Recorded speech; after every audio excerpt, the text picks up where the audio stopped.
the Fox 5 studios, the Georgia Gang starts now. And now, another issue that came out of nowhere for me this week was that I didn't realize Governor Deal had been telling the feds, stop sending us these large contingents of refugees. They're not really immigrants, they're refugees. These are refugees, that's right, that are seeking asylum. In fact, last May, he made a major speech where I happened to be present, where he asked the State Department, I mentioned it on the broadcast at the time, he actually had Democrat lawmakers like Carla Drenner agree with him.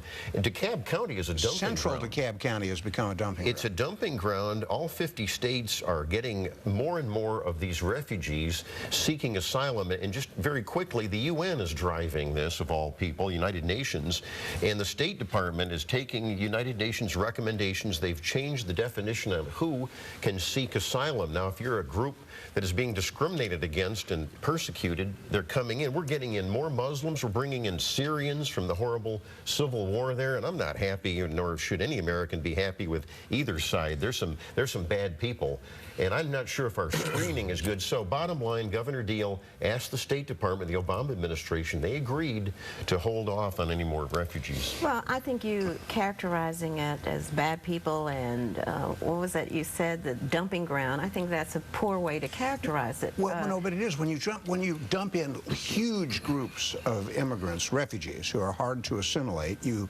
look at Clarkston, where the Catholic Church is trying to do a lot of work with immigrants, refugees. There's a difference here. There is a difference. And it just makes it very difficult. It is difficult. And it's expensive. That was Governor Deal's point, too. Well, the problem with it, and I agree with Alexis, I think that we, can use a little bit more sensitive language. A lot of these are children, their families, they're fleeing persecution, and America has always been. Well, wait a minute. How come other countries that aren't more culturally amenable taking them But here's a problem, Phil, and I agree with you on that. They're not coming with any funding from the State Department, from the federal or the government. UN. And so we've got, for instance, the school system in Dekalb County Public Schools has students who speak more than 140 different languages. There's one school where they speak 38. And there's a mandate from the U.S. Department of Education Office of Civil Rights that the school system be able to communicate with those students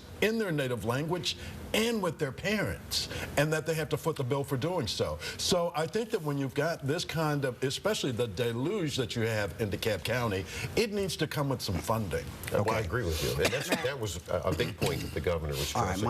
I'll do Nathan Deal as our winner this week. Thank you, Governor, for working with some Democrats and trying to limit the number of refugees. That's been a very underreported story.